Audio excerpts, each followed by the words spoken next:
आप बताइए साहिल, optically denser और ऑप्टिकली रेयर में क्या डिफरेंस है?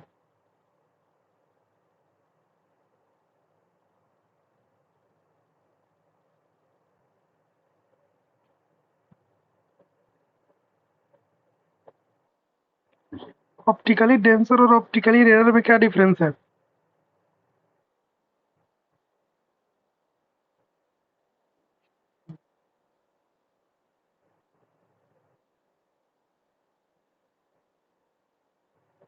हम्म,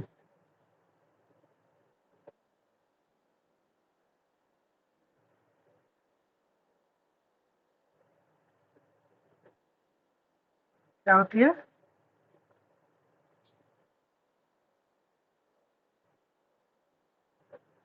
अच्छा, मैं ये पूछ रहा हूँ कि ऑप्टिकली रेयर और ऑप्टिकली डेंसर को और क्या बोलेंगे और कैसे बता सकते हैं?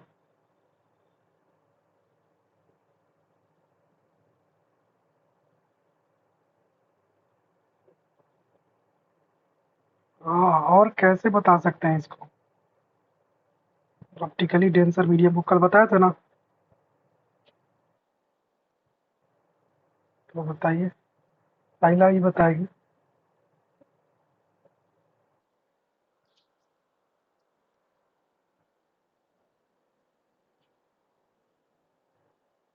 हाँ बिल्कुल, इस तरीके से बोलिए, क्योंकि ग्लास और वाटर के बारे में बोलिएगा तो वाटर जो है, वाटर और एयर के रिस्पेक्ट में वाटर डेंसर है, एयर रेयर है। लेकिन अगर वही ग्लास और वाटर का बात करें तो ग्लास डेंसर हो गया, वाटर रेयर हो गया। क्योंकि हर कोई एक दूसरे के रिस्पेक्ट में रेयर और डेंसर हो सकता है। तो डिफिनेशन में ग्लास और वाटर का एग्जाम्पल देने से अच्छा है कि आप डायरेक्ट बोल दीजिए कि जिसमें लाइट का स्पीड जो है कम हो वो डेंसर मीडियम है, जिसमें लाइट का स्पीड ज्यादा हो वो रेयर मीडियम है। ठीक है।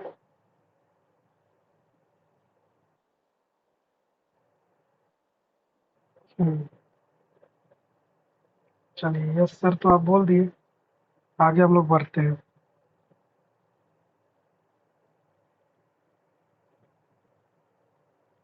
कल हमने लास्ट केस पढ़ा था ना।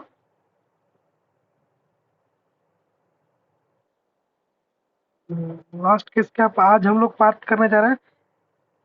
कल 3 केस पढ़ लिया था, आज हम लोग एक और केस पढ़ने जा रहे हैं। मतलब चौथा केस नहीं, किसी को केस नहीं बोलेंगे, एक टॉपिक है।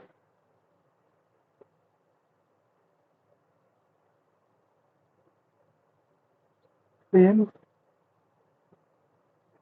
लाइट एक इम्पोर्टेंट टॉपिक है। Light going from air into. Saina, आप ना कल पीडीएफ नोट जो है आपके पास एसएसटी का,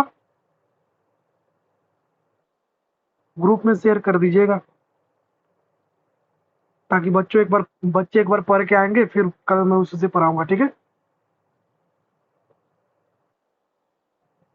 Where light going from air into glass and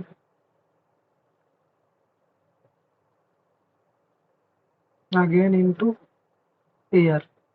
नहीं, एक बार लाइट ग्लास से एयर में जाए, फिर वापस ग्लास, सॉरी, एक बार लाइट जो है एयर से ग्लास में जाए, फिर वापस से ग्लास से एयर में निकल जाए, तब उस समय किस तरीके से रे बनेगा, ये सारी चीजें के हम लोग के बारे में बात कर रहा है।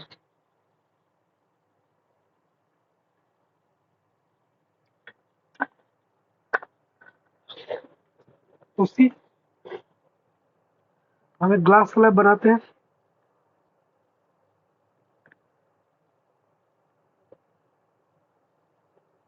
ये आपका ग्लास स्लैब है।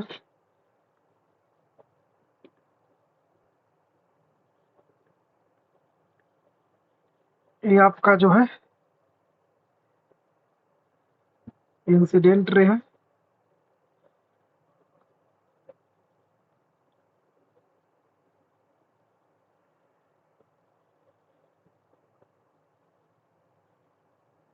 ये आपका नॉर्मल है। अब बताइए अलमास, लाइट जो है हमारा, एक बार मैं मुझे ये बताने दीजिए, ये भी लिख लेने दीजिए। ये आपका एयर है, यानी ये रेयरर है। ये आपका ग्लास है, इसको हम लोग ग्लास स्लैब भी बोलते हैं। कहीं कहीं पे रेक्टेंगुलर ग्लास स्लैब भी लिखा रहेगा, तो सबका मतलब एक ही होता है। ग्लास लिखा रहा है तो भी एक ही, ग्लास स्लैब लिखा रहा है तो भी एक ही मतलब है, रेक्टेंगुलर ग्लास स्लैब लिखा रहा है तो भी एक ही मतलब है। ये कि आपका डेंसर है। और ये आपका अगेन एयर है, ये आपका रेयर है। अब बताइए अलमास, आपकी ये लाइट जो है एयर से ग्लास में जा रहा है, इसको हम लोग इंसिडेंट रे बोलते हैं। अब बताइए लाइट क्या होगा, नॉर्मल से दूर भागेगा या नॉर्मल के करीब आएगा?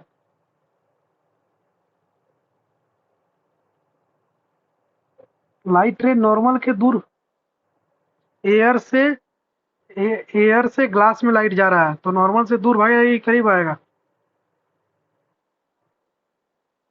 हाँ तो खड़ा हो जाओ, उठक बैठक करो जल्दी 10 बार। खड़ा होइए, स्टैंड अप, वीडियो ऑन कीजिए, जल्दी खड़ा होइए, वीडियो ऑन कीजिए जल्दी। हाँ तो खड़ा होइए ना, उसके बाद बताते हैं, जल्दी ऑन कीजिए वीडियो, इंस्टेंट, नॉट लेट।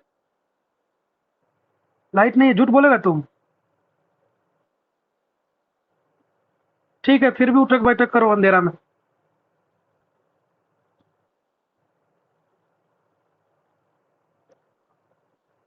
कल का टॉपिक तो रिवाइज नहीं किए हैं आप? किया था तो क्या होगा, इस पहले आप बताइए छोटी।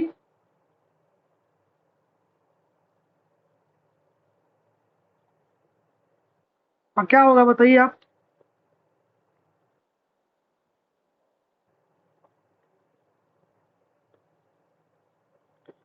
लाइट एयर से डेंसर में जा रहा है, यानी रेयर से डेंसर में जा रहा है, तो बताइए किधर जाएगा ये? तो ये होगा ना, नॉर्मल की तरफ मुड़ जाएगा। कल तो हम कितना बार ये चिल्ला चिल्ला कर बताए थे। सब डिलीट कर दिए हैं, कल हम बताए थे, इधर डिलीट कर दिए हैं। कॉपी में लिखे नहीं हो तुम अलमास? कॉपी में क्या लिखे हो? हाँ तो वही, तो कॉपी में क्या है, क्या लिखा हुआ है कि लाइट दूर भागेगा?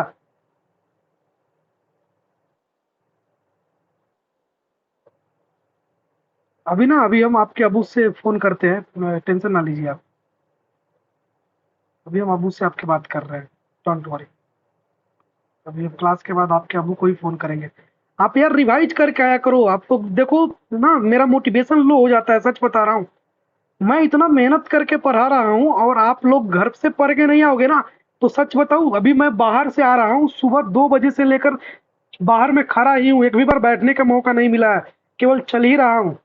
दूसरा कोई टीचर आता ना तो छुट्टी कर देता आपका क्लास, कि चलो ठीक है छुट्टी कर, लोग नहीं पढ़ते हैं। और मुझे भी छुट्टी करना बहुत बड़ी बात नहीं लगती थी, मैं भी छुट्टी कर देता तो आप लोग कुछ नहीं कर पाते। मैं अपने मर्जी से छुट्टी कर सकता हूँ, मेरे पास उतना पावर है, बट फिर भी मैं आप लोग को पढ़ा रहा हूँ। लेकिन आप लोगों की थोड़ा सा जिम्मेदारी, आप लोग नहीं, स्पेशली आप, साइला तो बताइए, ईशानी को भी पता ही होगा, लेकिन अलमास, आपसे ये उम्मीद नहीं था। आप चीजों को पढ़ो यार घर पे, ठीक है? ये फिर आप नहीं पढ़ोगे, यानी ये मेरा पढ़ाने का मजाक उड़ाना हो गया। हम अगर इतना मेहनत करके पढ़ा रहे हैं तो you have to work hard.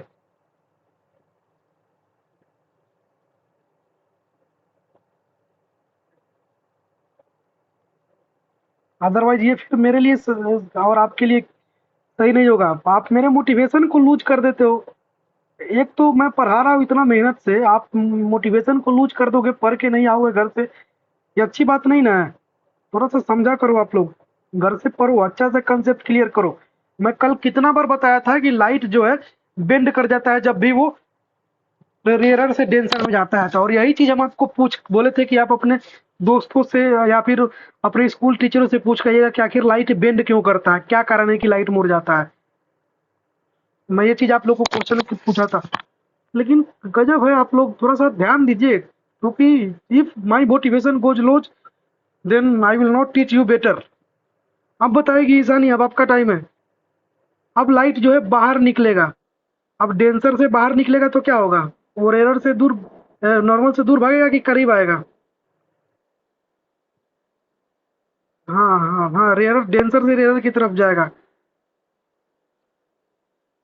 हाँ, नॉर्मल से दूर जाएगा। ठीक है।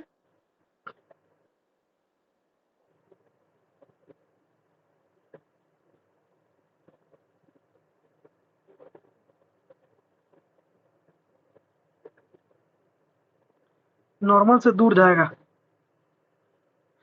तो यहाँ पे आप, ये आपका नॉर्मल था, ये भी आपका नॉर्मल था, यहाँ पे आपका ये था इंसिडेंट रे, ये था रिफ्रैक्टेड रे, ये इंसिडेंट एंगल, ये रिफ्रैक्टेड एंगल।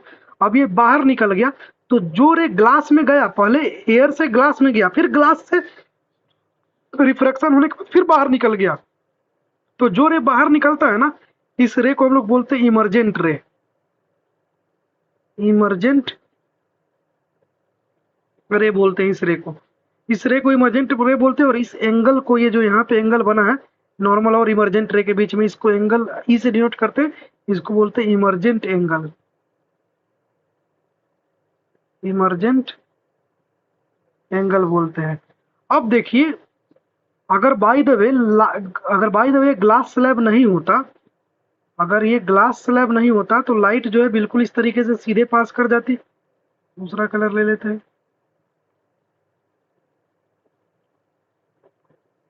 अगर यहाँ पे ग्लास स्लैब नहीं होता तो लाइट जो है बिल्कुल इस तरीके से सीधे पास कर जाती।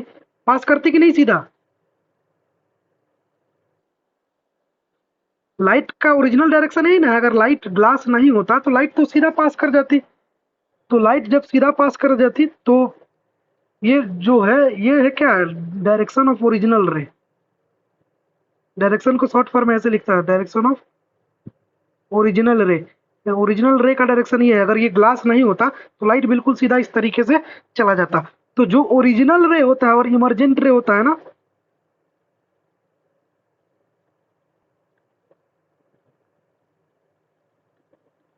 जो ओरिजिनल रे और इमरजेंट रे के बीच का डिस्प्लेसमेंट होता है ना, डिस्टेंस होता है ना, इसको हम लोग लेटरल डिस्प्लेसमेंट बोलते हैं। इसको क्या बोलते हैं? Lateral displacement. आपके एग्जाम में ये फिगर बनाने के लिए आएगा, और ये फिगर अगर आ गया तो 5 नंबर का फिगर होगा, जिसमें आपको पूछेगा कि lateral displacement, emergent ray, emergent angle, आपको सब शो करके डायग्राम को बनाना है। तो आपको ये डायग्राम को बनाना होगा बढ़िया से, ठीक है। तो ध्यान से इस डायग्राम को आप कॉपी में बनाइएगा। लेटरल डिस्प्लेसमेंट क्या होता है मैंने बता दिया कि ये दोनों ओरिजिनल डायरेक्शन ऑफ रे और इमरजेंट रे के बीच के डिस्टेंस को लेटरल डिस्प्लेसमेंट बोलते हैं। नॉर्मल और इमरजेंट रे के बीच के एंगल को इमरजेंट एंगल बोलते हैं। बाकी इंसिडेंट रे, रिफ्रैक्टेड रे, सब तो आपको पहले से पता ही है। तो ये केस है किसका, जब लाइट जो है रेयरर से डेंसर में जाती है, फिर डेंसर से वापस रेयरर में जाती है। इस केस में ऐसा सिचुएशन उभर के आता है, ठीक है।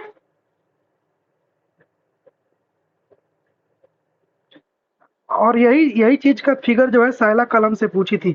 आप कोई भी ग्लास जो लीजिएगा ना, ग्लास के पीछे आप उंगली, इधर पीछे उंगली रखिएगा, तो ग्लास ना में ना उंगली आपको लगेगा कि इधर दिखाई दे रहा है। तो ये लेटरल डिस्प्लेसमेंट के कारण ही होता है। यही चीज का फोटो आप भेजे थे साइला, आपने ग्रुप में या फिर कहीं पे मेरे को भेजा था। हाँ, तो इस लेटरल डिस्प्लेसमेंट के कारण ही ऐसा दिखता है। आपके पास अगर कोई शीशा का मोटा सा ग्लास होगा और उसके पीछे उंगली रखिएगा, तो वो ग्लास जो होना चाहिए ना, थोड़ा सा लंबा होना चाहिए, रेक्टेंगुलर ग्लास होना चाहिए, इस तरीके के रेक्टेंगुलर ग्लास होगा ना, तो उसमें जब आप उंगली पीछे रखिएगा ना, तो इधर देखिएगा तो उंगली हल्का सा टेढ़ा दिखेगा। ये किसके कारण होता है? लेटरल डिस्प्लेसमेंट के कारण होता है, रिफ्रैक्शन के कारण होता है। Got it? सब लोग को समझ में आ रहा है? साइला, आपका डाउट क्लियर हुआ छोटी? ओके। हाँ, हाँ आवाज आ रही है। हाँ हाँ, ये ये मैं लिखा हूँ डायरेक्शन ऑफ ओरिजिनल रे। ये डायरेक्शन है, डायरेक्शन का फुल फॉर्म होता है, लिख देता हूँ मैं, वरना आप लोग घर पे जब स्क्रीनशॉट ले लोगे सोचोगे सर क्या लिखे थे। डायरेक्शन ऑफ ओरिजिनल रे। अब ना आप लोग ना इस एग्जाम में ना ऐसे नहीं कि मैं आई आर लिख दिया तो आप भी आई आर लिख दीजिएगा, मैं आर आर लिख दिया तो आप भी आर आर, वहां पे आपको फुल फॉर्म लिखना होगा। रिफ्रैक्टेड रे, इंसिडेंट रे, क्योंकि आर आर का मतलब रिफ्लेक्टेड भी हो सकता है, तो टीचर सोचेगा कि रिफ्रैक्टेड है कि रिफ्लेक्टेड है। तो आप पूरा पूरा लिखिएगा, मेरे पास बोर्ड पे जगह कम है, इसीलिए मैं शॉर्ट फॉर्म लिख दे रहा हूँ। और मैं कोई भी शॉर्ट फॉर्म क्लास में यूज करता हूँ ना, आप उसे एग्जाम में बिल्कुल मत यूज कीजिएगा, ना ही फेयर में शॉर्ट फॉर्म लिखिएगा, पहले बता दे रहा हूँ, ये सब रूल है।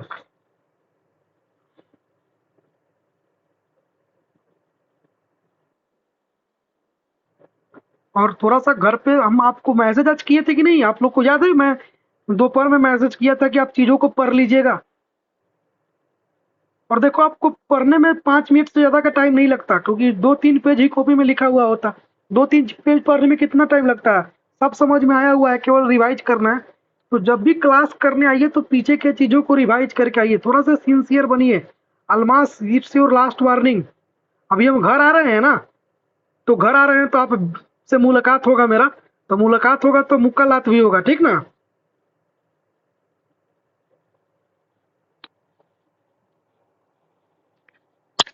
सुन रहे हैं अलमास?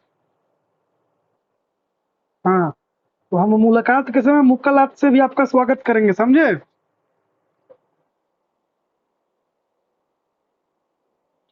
तो वो क्योंकि मैं स्वागत करूंगा ना।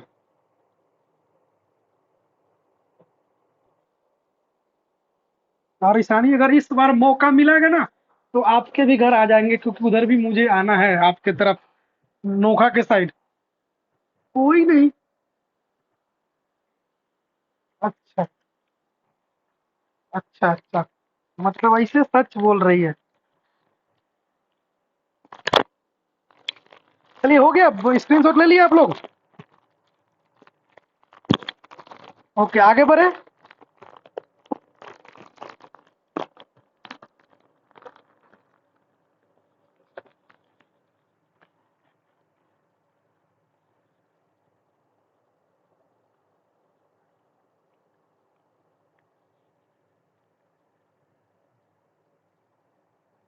अब हम लोग बात करने जा रहे हैं इफेक्ट ऑफ रिफ्लेक्शन के बारे में, ठीक है?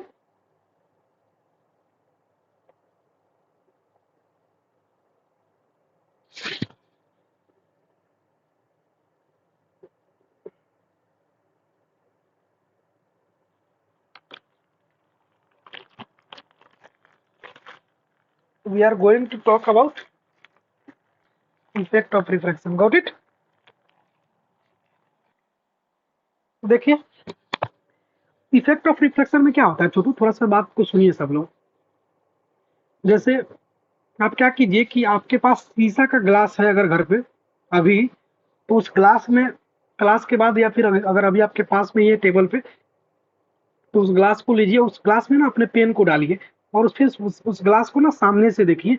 उस ग्लास के अंदर हल्का सा पानी डाल दीजिए, आधा ग्लास या फिर आधा ग्लास से भरा हुआ। तो देखिएगा ना, पानी जहां तक उस ग्लास में रहेगा ना, वो पेन हल्का सा टेढ़ा दिखेगा आपको। क्या दिखेगा पेन? हल्का सा टेढ़ा। मैं आपको इमेज शो कराता हूँ, ठीक है? तो आप थोड़ा सा वेट कीजिए, मैं इमेज शो करा रहा हूँ।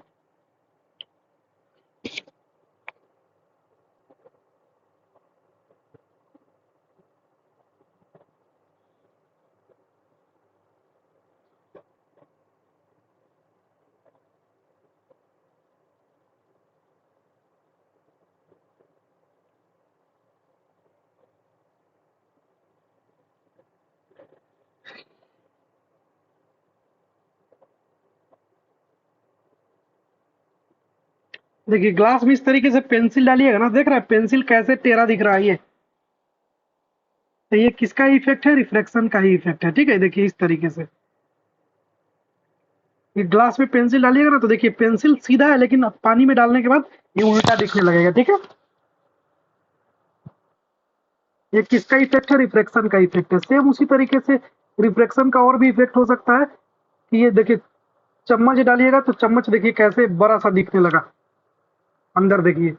ये रिफ्लेक्शन का इफेक्ट है। सेम उसी तरीके से पानी में नींबू डालिएगा ना, तो वो भी रिफ्लेक्शन का ही इफेक्ट होता है। जैसे आप ये देखते हैं ना कि हम लोग के आकाश में जो तारा टिमटिमाता है और ये रेनबो का फॉर्मेशन होता है, ये सब रिफ्लेक्शन का ही इफेक्ट होता है। आप देखिए, पानी के अंदर, पानी के अंदर ये जो, ये दूसरा, ये effect of reflection on pole.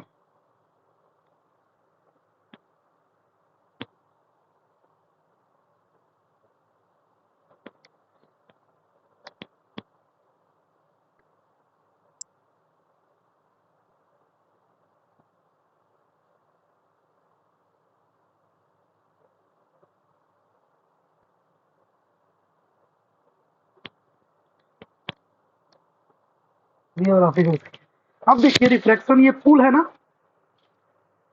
Swimming pool.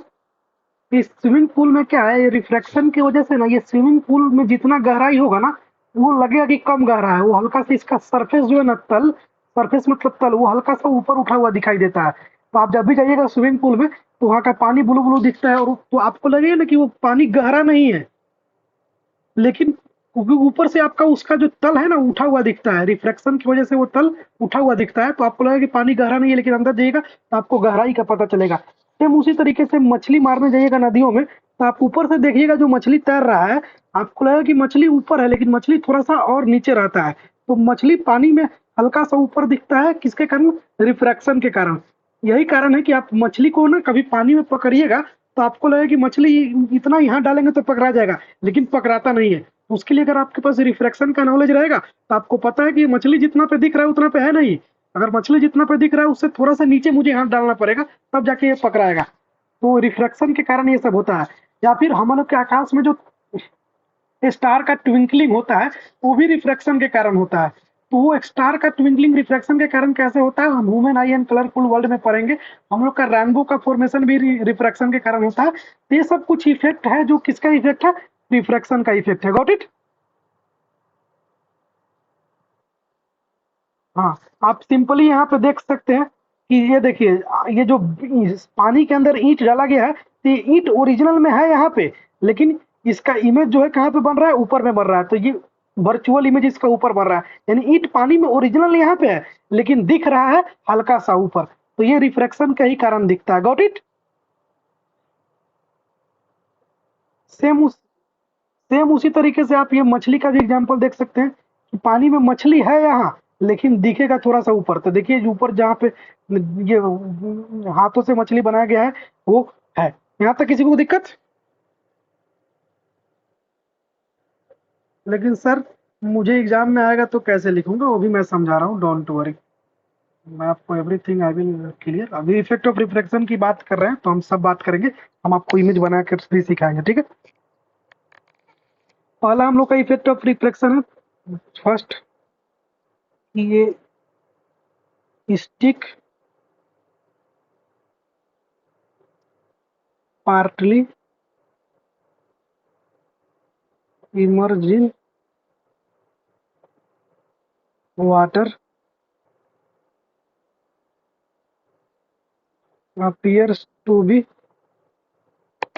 bent at the।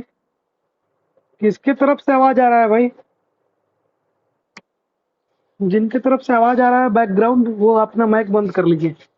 A stick of a stick partially immersed in water appears to be bent at the water surface, यानी किसी भी स्टिक को, पेंसिल को, पेन को वाटर के surface में डालिएगा तो हल्का सा मुड़ा हुआ दिखता है। ये रिफ्लेक्शन का पहला इफेक्ट है। हम इसका डायग्राम भी बनाकर देखेंगे, क्योंकि हमें सब कुछ सीखना है बढ़िया से, तो हमें सब चीजें बढ़िया से करनी पड़ेगी। We will have to learn everything in a good manner. तो देखिए हम लोग डायग्राम बनाकर सीखते हैं। जैसे मान लीजिए ये आपका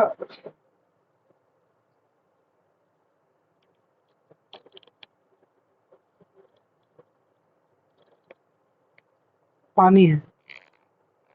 इस पानी में आप क्या किए?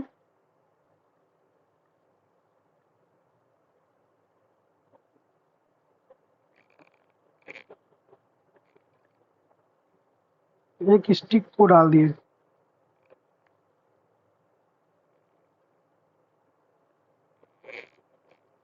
ये पानी में एक स्टिक को डाल दिए।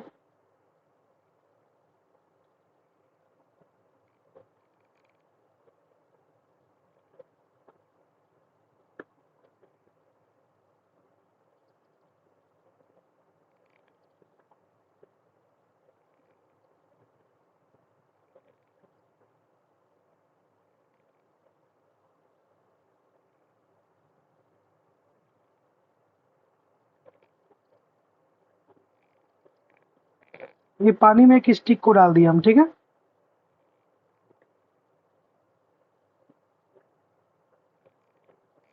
ये स्टिक है, पानी में डाल दिए। तो क्या होगा, पानी में जब ये स्टिक को हम डाल दिए ना, तो पानी से एक लाइट का रे ऐसे जाएगा बाहर। आपको मालूम है कि लाइट जो है, लाइट का रे जो है, अभी डेंसर से कहाँ जा रहा है? रेयर में जा रहा है कि नहीं?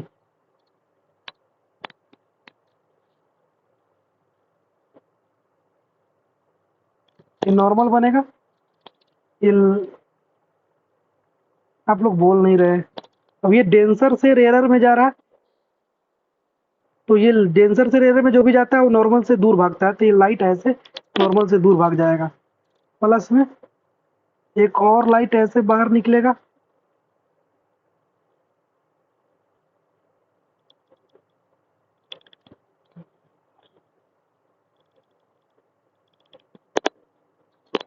एक और लाइट ऐसे बाहर निकलेगा, और ये भी नॉर्मल से दूर भागेगा ऐसे। और जब कोई आदमी यहाँ से खड़ा होकर इस लाइट को देखेगा तो उसको लगेगा कि ये लाइट जो है ना कहीं पीछे यहाँ से आ रही है, और उसको ये स्टिक का इमेज जो है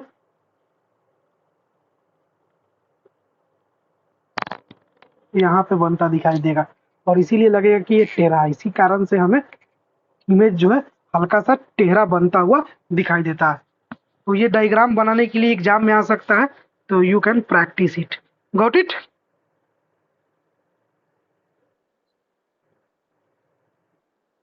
ये डायग्राम सबको समझ आया? तो देखिए ये रियल है, ये स्टिक जो है रियल है, ये जो है रियल है, और ये स्टिक का इमेज है। तो ये इमेज कैसा है? वर्चुअल इमेज है। ठीक है, ठीक है। ये रियल में स्टिक तो बड़ा है, लेकिन दिखने में वो टेढ़ा लग रहा है। तो you can take a screenshot of it.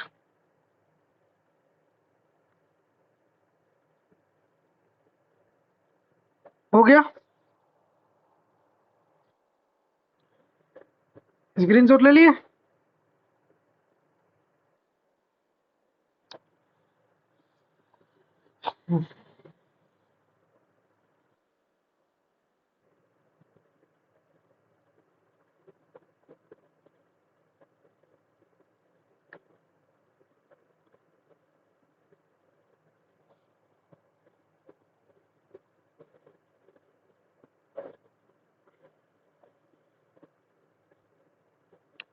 दूसरा एग्जाम्पल कि an object placed under water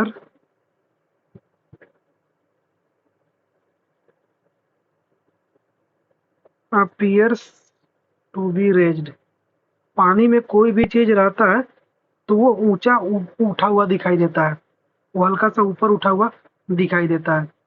तो कैसे? तो देखिए वो भी देखते हैं। जैसे मान लीजिए एक टब है, इस टब के अंदर एक सिक्का ऐसे रखती है। सिक्का रखने के बाद इस टैब में ऐसे पूरा पानी भर गया।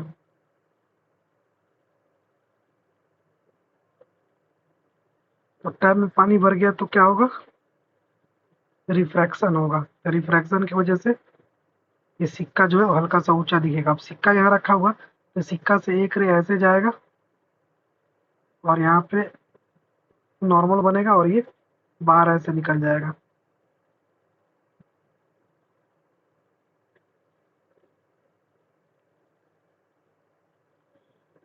फिर इसी सिक्का से दूसरा रे ऐसे जाएगा, और यहाँ से नॉर्मल बनेगा, फिर ये बाहर ऐसे निकल जाएगा।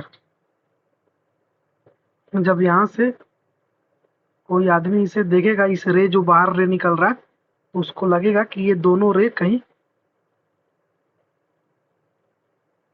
यहाँ से आ रहे हैं। तो ये सिक्का का जो इमेज है यहाँ पे बनता हुआ दिखाई देगा।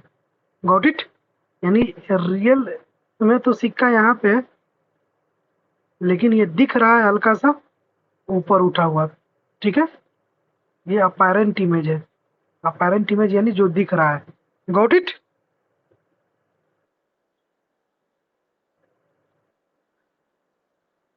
समझ में आ रहा है कि आप लोग, एक बंदा यस बोल रहा है तो हम भी यस बोल दिए। समझ में आ रहा है तो अच्छी बात है, और नहीं समझ में आएगा तो भी अच्छी बात है, फिर से हम समझाएंगे, ठीक है।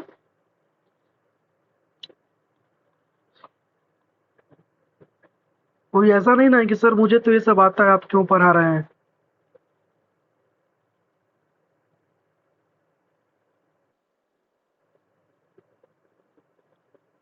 फुल ऑफ वाटर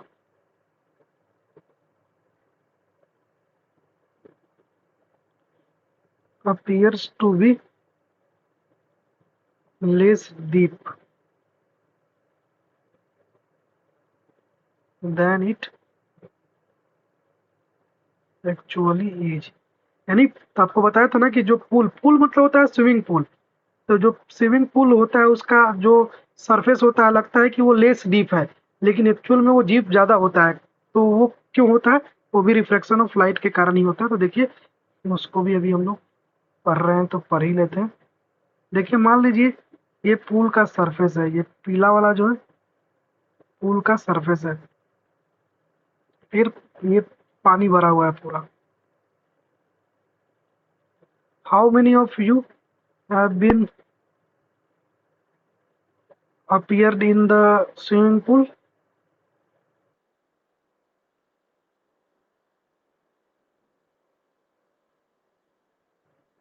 अच्छा अच्छा, दोनों में आप गए हैं, बढ़िया। हाँ आप तो गई है, आपने एक बार बताया था मुझे। चलिए दिस इज द सरफेस, ये पीला कलर जो है सरफेस है। तो पीला कलर सरफेस है, तो पीला कलर सरफेस है तो एक्चुअली हमें जिसका रिफ्लेक्शन कराना होता है वहां से हम लाइट को पास कराते हैं, ठीक है। तो पीला कलर सरफेस है तो लाइट जो है सरफेस से जाएगा, क्योंकि हमें सरफेस का इमेज बनाना है तो इसलिए लाइट सरफेस से ले जाएंगे। इस तरीके से एक लाइट बाहर जाएगा, तो यहाँ पे आपका क्या बनेगा, नॉर्मल बनेगा। आपको मालूम है कि लाइट जो है डेंसर से रेयरर में जा रहा है, इन सारे केस में लाइट को देख रहे हैं ना, डेंसर से रेयरर में जा रहा है। तो जब भी डेंसर से रेयरर में जाता है तो ये नॉर्मल से दूर भागेगा। तो देखिए इस तरीके से नॉर्मल से दूर भाग गया। सेम उसी तरीके से एक रे और लेंगे,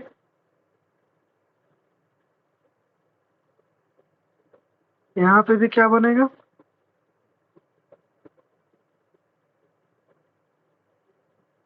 नॉर्मल बना।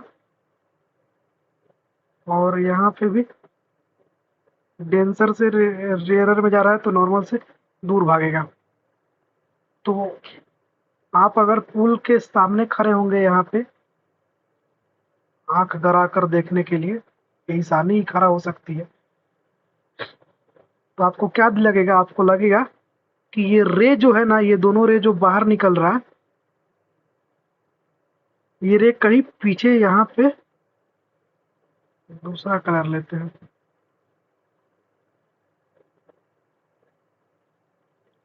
ये रे लगेगा कि कहीं पीछे यहाँ पर आकर मिल रहा है। और ये जो आप देख रहे हो, ये जो पीला कलर का सरफेस, ये आपको सरफेस जो है इतना ऊंचा दिखाई देगा, यानी रियल में जो है, रियल जो डेप्थ है इतना है, रियल डेप्थ ये है, रियल डेप्थ।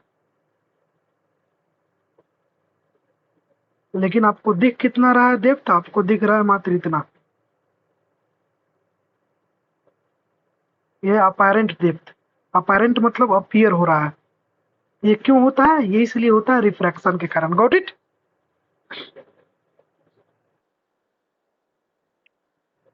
समझ में आ रहा है ना? इफेक्ट ऑफ रिफ्रैक्शन हो गया, डन। यहाँ तक किसी को कोई दिक्कत? बहुत बढ़िया। अब आप लोग, हाँ, निकाल, ले लीजिए ले लीजिए ले लीजिए।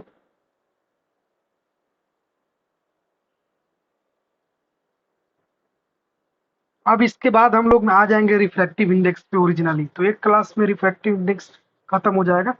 वो क्लास हम लोग एसएसटी के क्लास के बाद करेंगे, रिफ्रैक्टिव इंडेक्स का क्लास।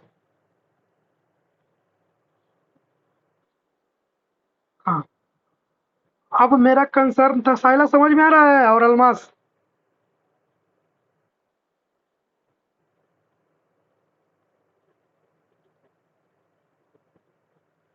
अब हम पिछला क्लास में हम आपको एक कंसेप्ट बताए थे कि कोई भी, ये मान लीजिए ये डेंसर मीडियम है और ये रेयरर मीडियम है, तो लाइट जो है डेंसर से रेयरर में आता है तो वो मूर्ख क्यों जाता है, ये मैंने बताया था और बता दिया था, लेकिन मैंने ये नहीं बताया था कि ऐसा क्यों होता है। तो आज भी मैं नहीं बताऊंगा, आप लोग इसको अपने दोस्त वोस्तों से पूछिए पहले 2-3 बार, उसके बाद फिर मैं बताऊंगा, ठीक है? कि बता दूं आज?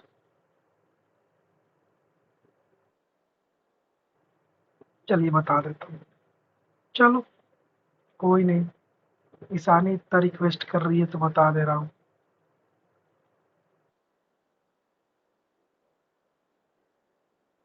अच्छा, आप नहीं किए? ओ, अच्छा, इसको समझाने के लिए ना हम एक सिचुएशन आप लोग को देते हैं, उस सिचुएशन को आप बताइए हमें। मान लीजिए आपके पास एक फोर व्हीलर है, ठीक है?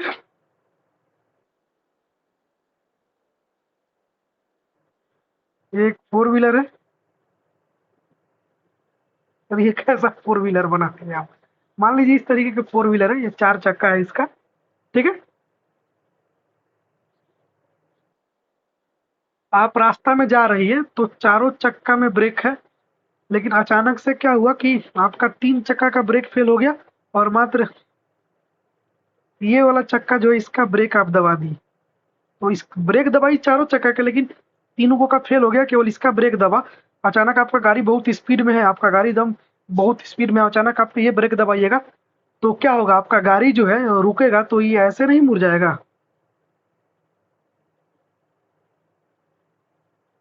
अचानक गाड़ी आपका घूम जाएगा। घूमेगा कि नहीं घूमेगा, आप बताइए पहले ये। घूमेगा, और ज्यादा तेज में हो, तेज होगा तो एक्सीडेंट भी कर सकता है, बट एक्सीडेंट का केस आपको इमेजिन नहीं करना है। आपको बस इतना सोचना है कि एक्सीडेंट ना करेगा।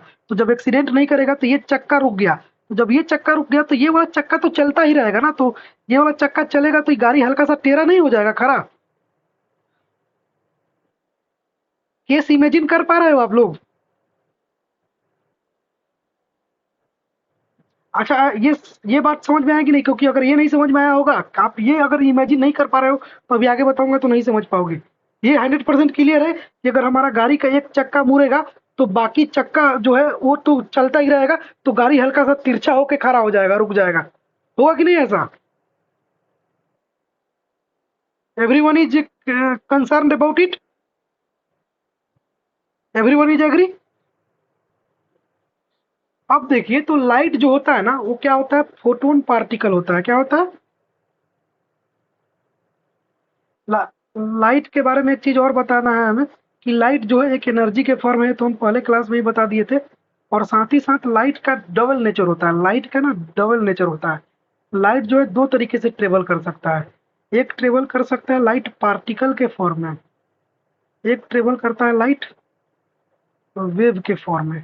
तो लाइट जब पार्टिकल है ना, तो इसी पार्टिकल को बोलते हैं फोटोन। फोटोन यानी लाइट को हम लोग बोलते हैं पॉकेट ऑफ फोटोन, यानी बहुत सारे फोटोन के पॉकेट, पॉकेट ऑफ फोटोन। जैसे मान लीजिए आप जो है एक एक बूंद पानी को गिराइएगा तो लगेगा कि एक बूंद पानी गिर रहा है, एक बूंद गिर रहा है, एक बूंद गिर रहा है। लेकिन अगर यही पानी को, जैसे मान लीजिए आप पानी को धीरा धीरा करके गिराइएगा तो एक एक बूंद करके आएगा। लेकिन अगर यही पानी को, एक एक बूंद पानी को ही अगर तेज गिराइएगा तो पानी पूरा फ्लो में गिरने लगेगा कि नहीं? एक बूंद ही पानी पूरा तेजी से गिरेगा कि नहीं? गिरेगा ना? तो सेम इसी तरीके से हमारा लाइट जो है ना एक एक पार्टिकल के फॉर्म में आता है, लेकिन लाइट का स्पीड कितना होता है, 3 लाख किलोमीटर पर सेकंड की स्पीड से होता है लाइट। इसी वजह से लाइट लगता है ना कि बहुत फास्ट आ रहा है, लेकिन लाइट जो होता है एक एक पार्टिकल के फॉर्म में होता है, एक एक फोटोन के फॉर्म में होता है। तो जब लाइट फोटोन के फॉर्म में होता है ना तो लाइट कुछ ट्रेवल इस तरीके से करता है। मान लीजिए लाइट ये ट्रेवल किया, तो इसको तो हम लोग बोलते हैं ray of light. Ray of light एक पढ़ने का ये तरीका है, लेकिन लाइट जो है इस तरीके से भी ट्रेवल कर सकता है, ऐसे ऐसे। जैसे मान लीजिए अब ये तो लाइट का रे हो गया, तो लाइट जो है पार्टिकल के फॉर्म में भी, जैसे मान लीजिए ये एक पार्टिकल है लाइट का, ये लाइट का दूसरा पार्टिकल है, यानी ये फोटोन है, पॉकेट ऑफ फोटोन। ये 1 नंबर का पॉकेट है, ये 2 नंबर का है, ये 3 नंबर का पॉकेट ऑफ फोटोन है। वैसे ही ये 4 हो सकता है, ये 5 हो सकता है। इस तरीके से लाइट ऑब्लिकली आ रहा है, 5, 6, 7, इस तरीके से लाइट का फोटोन, फोटोन का पार्टिकल यानी लाइट का पॉकेट आ रहा है ट्रेवल करते हुए। दिख रहा है आप लोग को? ये ट्रेवल करते हुए आ रहा है, ये लाइट का पॉकेट ऑफ फोटोन है, ट्रेवल करते हुए आ रहा है। यही लाइट है, बस इसको हम लोग पार्टिकल के फॉर्म में बना दिए। ट्रेवल करते हुए आ रहा है, ट्रेवल करते हुए आ रहा है, और ये अभी अभी कहाँ पे है? एयर में है। एयर में है तो इसका स्पीड कितना है? एयर में लाइट का स्पीड कितना होता है? अलमास बताएगा। What is the speed of light in the air? अगर तू नहीं बताया ना इसका आंसर तो आज तो पक्का पिटाई तुम्हारा निश्चित है।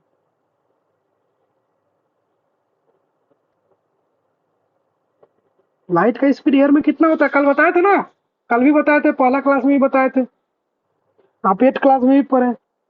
हाँ, आप ही से पूछ रहे हैं अलमास।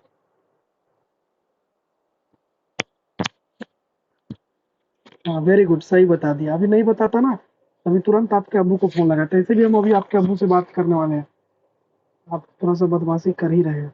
ये एयर में लाइट का स्पीड 3 लाख किलोमीटर के प्रति सेकंड की स्पीड से आ रहा है, एकदम ट्रेवल करते हुए एक एक फोटोन के फॉर्म में आ रहा है, आ रहा है। अभी तक पानी पे नहीं टकराया है, दम आ रहा है स्पीड से पूरा। और देखिए आ ही रहा है अभी भी।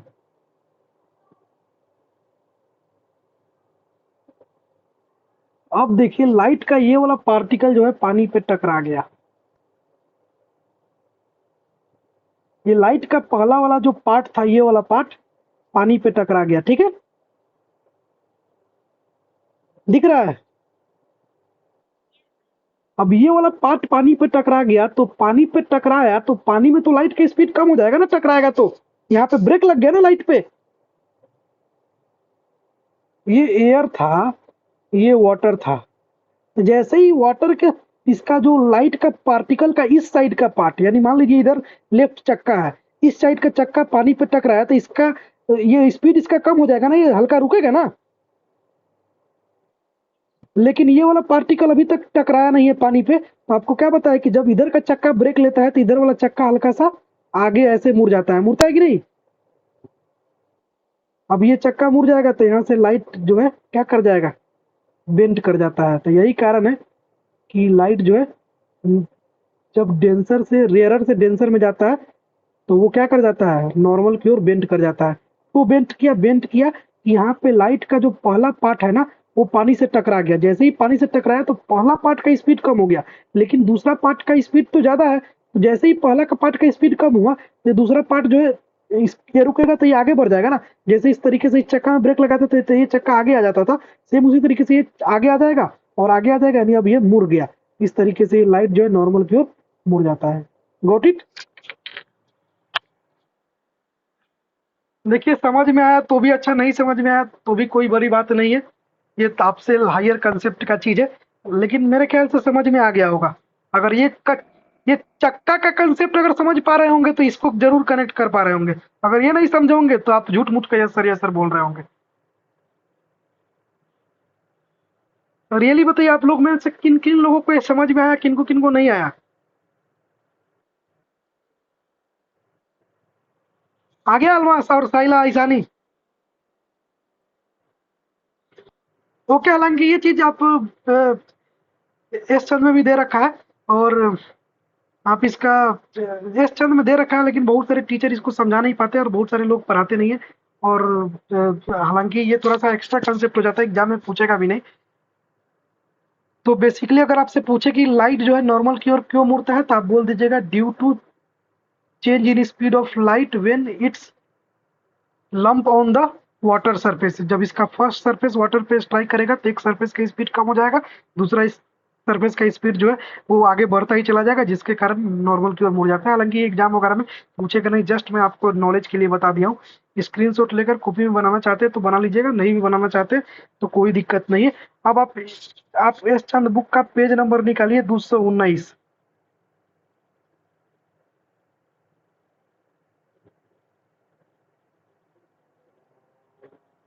219 पेज नंबर निकालिए। पीडीएफ का, पीडीएफ का पेज 219, पीडीएफ का नहीं, सॉरी बुक का पेज 219 निकालिए सभी लोग।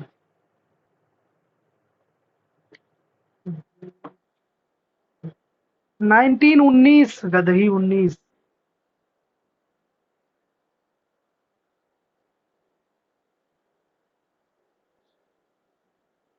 कोई नहीं, आप रिफ्रैक्शन निकालिए ना, रिफ्रैक्शन चैप्टर निकालिए।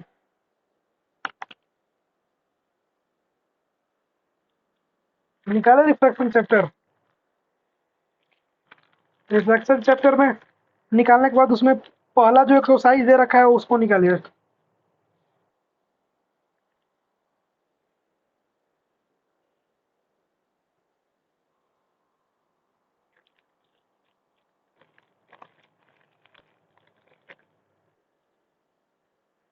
निकल गया? आप लोग निकाले छोटू?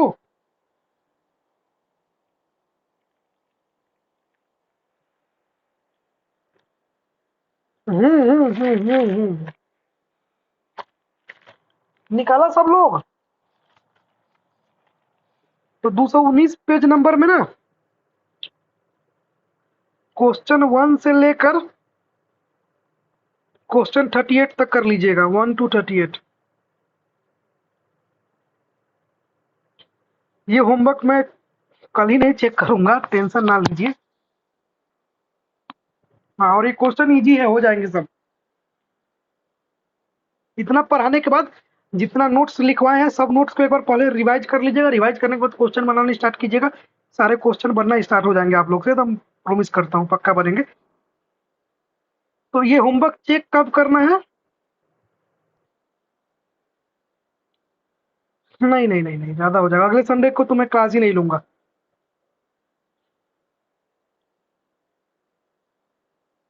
हम्म, ये होमवर्क आपका चेक होगा वेडनेसडे को, मंडे ट्यूसडे। अच्छा, मंडे ट्यूसडे को हम लोग को केमिस्ट्री पढ़ रहे थे, केमिस्ट्री हम लोग कहाँ तक पढ़ लिए हैं छोटू? केमिस्ट्री हम लोग का खत्म हो गया है क्या?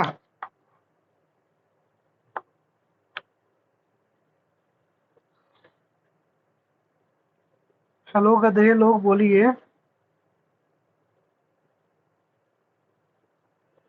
क्या हुआ भाई?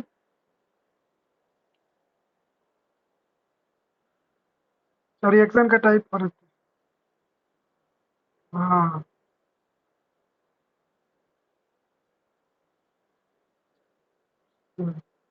चलिए, होमवर्क जो है आपका वेडनेसडे को चेक करेंगे, वेडनेसडे को, ठीक है?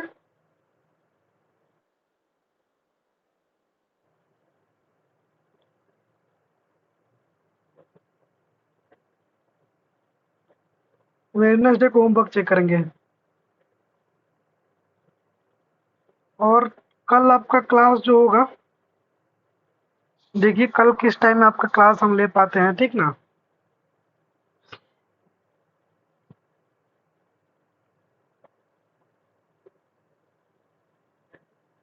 क्लास का टाइमिंग कल का आपको व्हाट्सएप पे इन्फॉर्म कर दिया जाएगा, क्लास टाइमिंग टुमारो का। अभी जो आपका ग्रुप है उस ग्रुप में साइला जो है एक नोट्स भेजेगी एसएसटी का, उस नोट्स को आप लोग पढ़ लीजिएगा।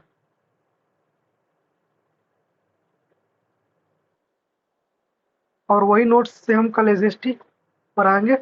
और कल आपका एसएसटी का क्लास चलेगा, मैक्सिमम मैक्सिमम 2 आवर्स का क्लास चल सकता है, ठीक है? ओके, तो बी रेडी।